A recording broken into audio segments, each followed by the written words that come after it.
apa ini? Jenis pohon mustam. Mustam ini. Mustam. Irengan. Tegak. Ini gaya formal tegak.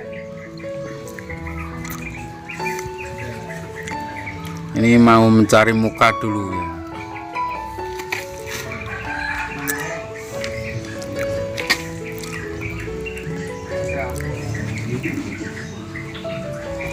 Terutama kita pertama-tama melihat kaki-kaki dulu ya, arah kaki, baru kita bisa menentukan muka dan gerak dasar yang pas. Ini tadi posisinya berdiri, jadi sekarang agak miring ya.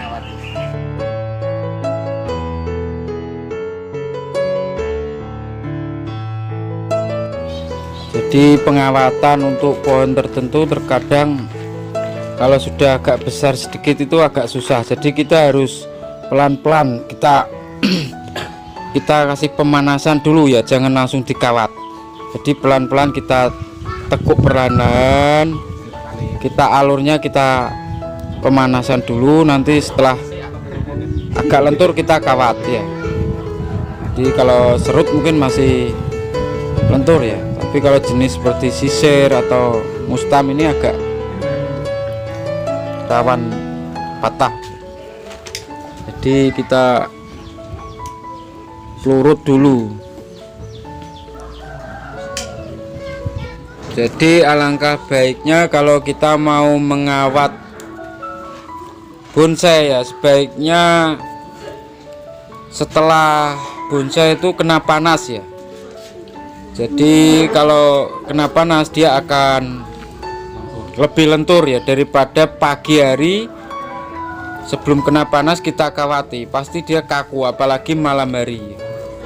Bagi teman-teman yang suka dengan video ini, kami persilahkan untuk subscribe ke channel ini dan jangan lupa menekan loncengnya agar teman-teman nanti mendapat notifikasi dari video saya berikutnya.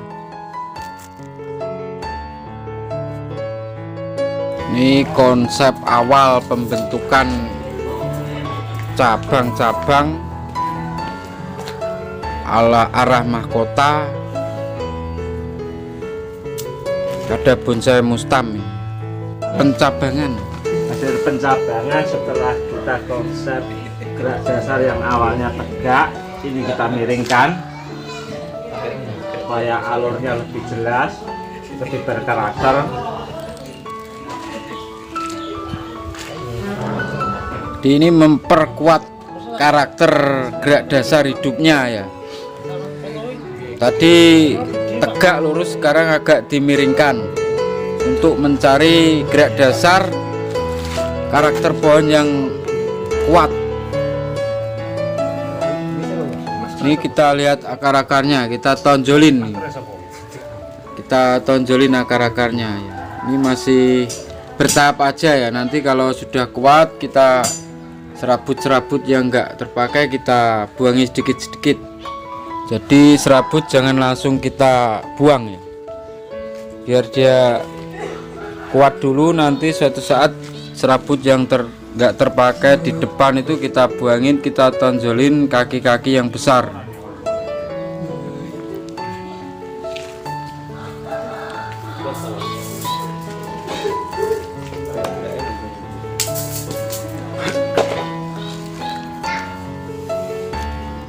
Ini kedepannya ya, kan tinggal pembesaran batang-batang yang mau kita bikin cabang penanganan. Tapi dalam konsep ini masih ada, mungkin kita masih mencari titik tumbuh yang kita butuhkan untuk sebuah tarikan kanopi.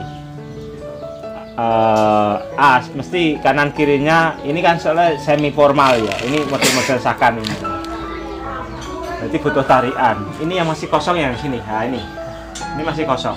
Ini untuk ruang dimensi belakang masih ini belum belakang, ada titik tumbuh ya. Makanya kita harus cari titik tumbuh. Entah nanti di mana ya, kita tunggu prosesnya. Tumbuhnya kita nggak tahu. Seandainya tidak ada pertumbuhan di sini, kita bisa tarik dari yang ada. Misalnya dari ini, dari bawah pangkal as yang mau kita buat kanopi utama ini, mahkota ini, nanti mungkin kita bisa ada pembesaran, kita tarik ke bawah sini untuk mengisi kekosongan yang di belakang, atau mungkin dari sini, atau mungkin dari sini, banyak alternatif, atau mungkin dari ini besar dulu, nanti kita ambil ranting, kita kasih poin di belakang sini. Ini hanya tinggal kurang satu sini poinnya. Untuk tarian kanopi harus ada. Kalau ini ranting ini bisa tumbuh enggak? Ini kan seperti duri. Tumbuhnya mustam itu di duri. Ini lain, Mam. Mustam itu unik, tumbuhnya di duri. Rata-rata. Bisa tumbuh ya nih? Tumbuh di durinya.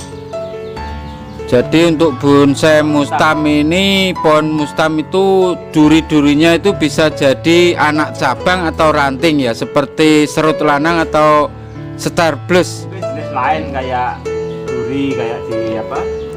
Jeruk kinggit, dan sisir, itu kan nggak tumbuh, tapi mustam tumbuh. Bisa jadi ranting. Beda ini mustam. Rantingnya bisa efektif untuk tumbuh ranting. Ini kita tinggal membesarkan biar imbang. Kanan kiri yang mau kita bikin setelan kanopi juga sudah ada. Ini depan, samping, kanan kiri, tinggal ini posisi belakang ini kosong. Syukur nanti kalau mau tumbuh di sini ya. Kita kan nggak tahu nanti pertumbuhannya gimana. Kalau memang toh nggak ada, kita ambil dari sini. Toh ini nggak ada, kita ambil dari sini. Masa dari ketiga, empat ini nggak tumbuh, kan nggak mungkin. Jadi untuk mengisi ruang dimensi belakang itu sangat penting ya. Jadi untuk bukan kosong, agar pohon ini nantinya dilihat dari depan bisa kelihatan bulat ya. Jadi biar profesional. Masalah ini masih bentuk-bentuk formal ya, cuman miring, masih sakan. Ini semi selenteng lah. Jadi agak miring dia. Ini bisa dikembangkan misal ya. Ini karena di akar sini kan lemah, masih serabut. Mungkin nanti kalau di ground ini bisa besar. Misalnya ini nggak terjadi pembesaran, kita bisa siasati batu. Untuk mensiasati apa toh? Ini logika alam. Pohon kayak gini biasanya kan ada jagang, ada akar besar di sini. Karena ini nggak ada, toh kalau memang nggak terjadi akar besar, solusinya ya kita kasih batu. Agar apa? Logikanya pohon ini bisa kayak gini, dia nopang itu ada maksud tertentu gitu. Tidak kalau kita tampil dengan gini kan nggak objektif. Ini mestinya rubuh. Kalau di alam ini rubuh mestinya. Tanpa akar besar tuh rubuh. Nah untuk mensiasati itu biar ini karakter ini jelas, makanya ini harus ada topangan. Kita kasih batu satu aja. Niat saya bukan ini dijadikan underrock, bukan underrock, tapi ini hanya maksudnya ini biar logika. Alam itu punya keputusan ya benar, nggak mungkin asal-asalan dia begini, ada sebabnya. Tapi kita tunggulah perjalanan waktu. Biasanya kalau direk bisa besar. Satu aja disetut keluar biar besar. Dan tertentu yang mungkin paling subur. Makanya ini perlu apa ya? Kita perlu nanti orientasi yang selanjutnya itu gimana pohon ini bisa jadi kayak gini, nalarnya akibatnya apa? Kita harus tahu. Jangan terus gini, aku pengen miring aja, sakarku dewe, bonsai-bonsaiku dewe. Yuk gak apa-apa gitu loh. Sasa. Tapi kan orang aneh tuh. Oh nggak ada penopang akarnya kok bisa miring. Mestinya ambruk, Pak. Logikanya. Makanya konsep itu tujuannya itu. Membikin gerak dasar mulai dari bawah sampai atas itu masuk akal. Bisa diterima semua pola pikir dalam teknik membuat bonsai. Mungkin di sini ada pertanyaan yang enggak apa ya, kurang pas dengan teknik ini. Mungkin ada, aku senang mungkin bentuk lain, boleh ditanyakan dengan bentuk yang ada ini. Jadi menurut Mas Amin, kalau pohon seperti roboh seperti ini, kalau di depan harus ada kaki yang lebih kuat. kuat ya, jagang dia ya. Jadi buat tumpuan ini ya, dia kalau otomatis kalau roboh pasti ada kaki kuat di sini.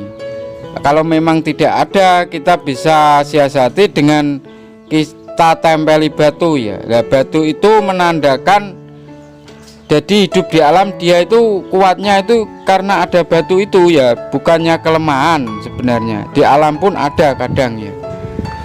Ini kita cuman mensiasati untuk tampilan bonsai ketika nanti di kontes ya. Mulai dalam penilaian di kontes itu harus sebab akibatnya itu harus jelas. Itu bisa mengurangi penilaian. Kok iso gini mas? Mesti nyambruk. Ya. Jadi pohon itu harus pakai logika alam ya. Jadi jangan asal-asalan miring, kaki depan nggak ada, ya logikanya kan ambruk pohon itu. Atau kanopi bayangan kecil di bawah, lainnya digrok. Misal ini misal ya, saya dengan dikurun ini digrok disuburkan, ada tumbuh lagi misalnya di sini atau di sini. Nanti bisa berubah lagi. Dipakai bisa ya? Bisa. Makanya kita tunggu dulu. Ini alternatif kan, ini hasil saat ini. Bisa saja setelah tumbuh ini rubah juga. Iya. Kita cari dari ini alternatif terbaik. Tujuan kita itu yang paling baik. Bisa rubah. Nah, sementara ini hasilnya. Jadi menurut Mas Samin, konsep awal ini belum menentukan sepenuhnya ya. Jadi suatu saat kalau ada titik tumbuh di sini atau di sini, bisa nanti kita pakai alternatif yang kedua. Ya pasti pengembangan ya. Jadi ini belum konsep yang benar-benar pas ini ya. Masih nunggu perkembangan selanjutnya. Minimal dasar langkah kita itu sudah menentukan gerak dasar dengan penerbangan yang pas menurut barang yang ada ini. Nah, menurut barang yang ada ini sementara ini saat ini gerak dasar sama pencabangan yang ada kita bikin.